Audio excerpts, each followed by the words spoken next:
Hi everyone, thanks for tuning in. My name's Jemima, I'm in recovery from an eating disorder and I'm finding faith through the fight. So today I thought I'd do something a little bit different. I'm actually going to be asking my friends and family about my eating disorder, and hopefully this will help those of you who are caring for someone with an eating disorder, and hopefully you can relate to one or some of them, because every eating disorder is different, so every person who cares for someone with an eating disorder will go through different challenges as well. So let's get to it. So I'm here with my mum. Hi, I'm here with my sister. I'm here with my sister. I'm here with my great friend. And I'm going to be asking them questions about the time when I had an active eating disorder. You were starting to do more exercise than you had done. I think particularly any time that you could walk rather than get a lift to somewhere, you started to do that. And we also noticed that you were avoiding certain types of food groups, like cutting down on carbs. I think the first thing I definitely noticed was your increased will and want to do exercise. I think we'd started the lockdown and we were talking about doing the Couch to 5K and doing that, and then wanting to do more and keep going, going on long walks, that kind of thing. Coupled with, I think we both decided to go on a diet, and I think the mixture of the two together made me think something. At the start I didn't think something's adding up, but then looking back on it now I can see that it would be a warning sign. So I don't think in the moment I realised it was a warning sign, but I think looking back I can see that those two things coupled together, definitely now I'm more aware and would be looking for it if something were ever to happen again. You started becoming quite obsessive over diet. You're doing lots of exercise. I think your style changed a bit more as well. Oh. Like the clothes that you were wearing. Yeah, actually that's true. I don't know whether this was when you were starting to self-harm a little bit, but like you did start to wear more like long sleeves and things, and that probably was to hide it, but I didn't really think anything of it at the time. But looking back I'm like, actually maybe that was a bit of a... I'm not too sure. I didn't recognise at first, I don't think, because I don't know, I guess sometimes you can just assume something's a normal behaviour when it isn't. So I think it took me a little bit longer to realise than I should have. However, I think some of the warning signs were just a bit of a change in personality. I think also you're very honest throughout the whole thing with me about how you were feeling about various different things. So I guess sometimes it takes you as an outside person to put some pieces together. I think sometimes you might realise before your friend realises, and that can be kind of tough conversation maybe to have. I think the first signs, I guess, are just like maybe you notice a personality change, or maybe a diet change, like, or skipping certain meals, or just patterns which weren't there before which have suddenly crept in, or just kind of that taking a step back from social situations a little bit more. Sad, yeah, because you can't change it, you can't make it better, and you know it's a real struggle. At the start I didn't know how to feel. I think I was very confused because I didn't fully understand it. It's something you talk about a little bit when you're growing up, you hear about it, but every ED is different, and every person's experience with an ED is different. I think at the start I just felt very helpless and very like, I want to help and I want to understand more, but I didn't know how to. And I think that's quite difficult when the person with the ED as well isn't quite sure, is figuring things out as well, and isn't quite sure what they need or how you can help them straight away. And then I think the more that I looked into it and read about it and talked to you about it more openly, I think that really helped. The more I felt like I was able to just be like a support, and it was more just listening to you when you needed to be listened to. Yeah. It's one of those weird ones because it makes you feel a bit helpless because you can't really do anything about it. You can do things to help not make it worse, but you can't do anything to make it better. It's definitely a challenge. I think it's hard to know how to help someone because it's not like you can just make anything better. It's not like a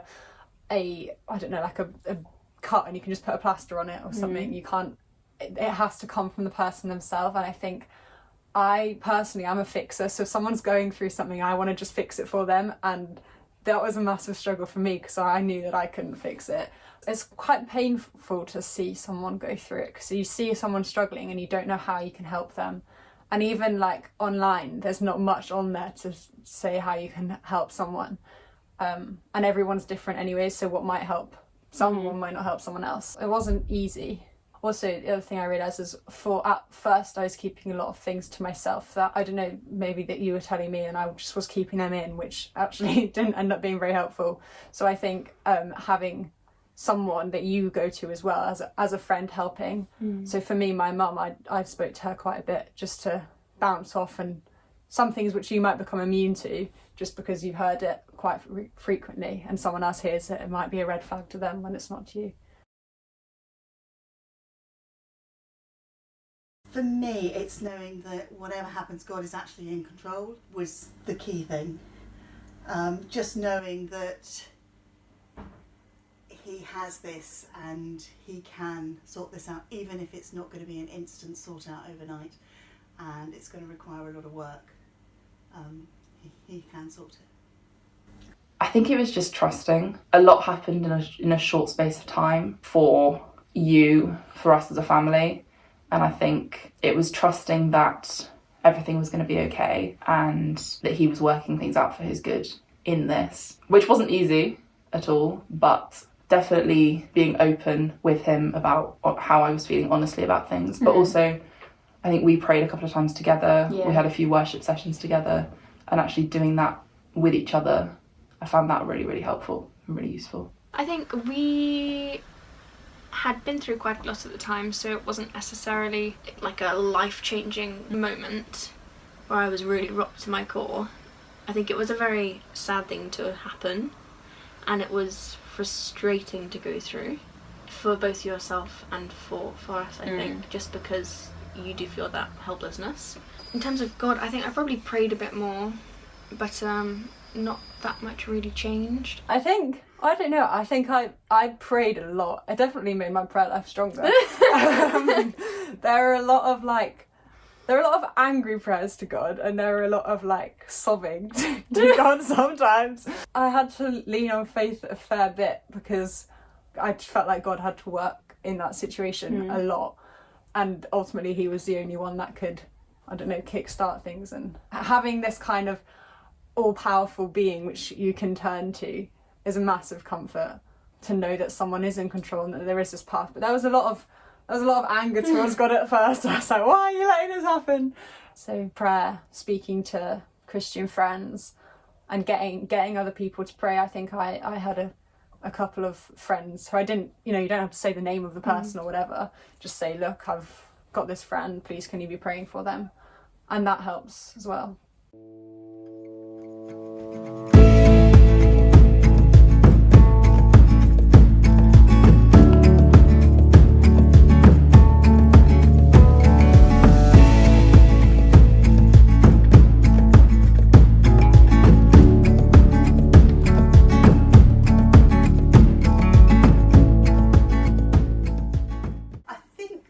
Tendency is to focus on the food. So it's to be focusing on, can I encourage the person with the eating disorder to eat more? Can I encourage the person with the eating disorder to eat what's on their plate? Or just have quite an obsession really with wanting to give them food that they're going to enjoy eating. Whereas actually the problem is wider than that, and the problem is a mental health problem. Research. Look into it. I agree. Because there's a lot of stuff out there. And as I said, everyone's different with their ED. Make sure that the person with the ED knows that you are always there to listen, not just to talk to them and talk them through things, but just to listen. I think there's something interesting that you said to me. You just pulled me to one side and you were like, actually, if you could not mention things like, oh, I've been losing weight and stuff. Because at the time I was like, oh my gosh, I'm losing weight. Yeah. Summer body, yeah. Which is great, but obviously not for someone who's struggling with that mental image already. And little things like trying to finish off my plate as well, so that you weren't seeing food being left. Yeah, that was really helpful actually.